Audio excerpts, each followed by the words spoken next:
2 Corinthians chapter 10.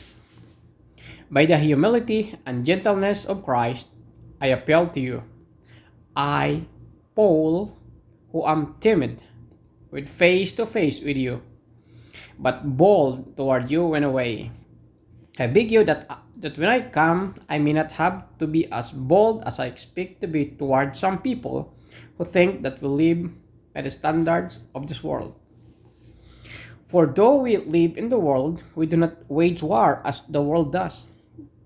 The weapons we fight with are not the weapons of the world. On the contrary, they have divine power to demolish strongholds. We demolish arguments and every pretension that sets itself up against the knowledge of God. And we take captive every thought to make it obedient to Christ. And we will be ready to punish every act of disobedience once your obedience is complete. You are judging by appearances.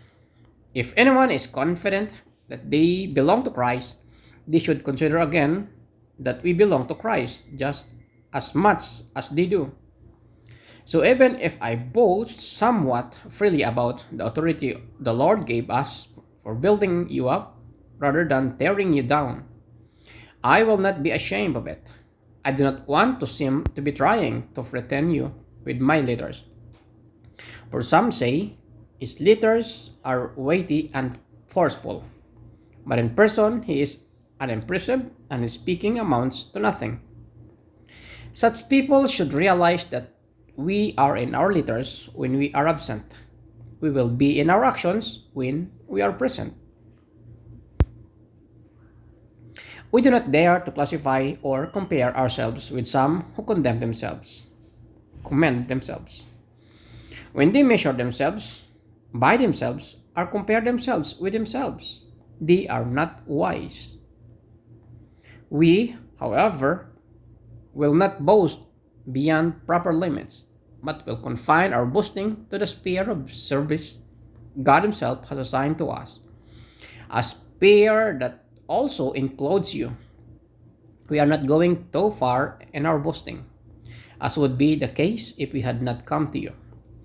For we did get as far as you with the gospel of Christ, neither do we go beyond our limits by boasting at work done by others. Our hope is that as your faith continues to grow, our sphere of activity among you will greatly expand so that we can preach the gospel in the regions beyond you.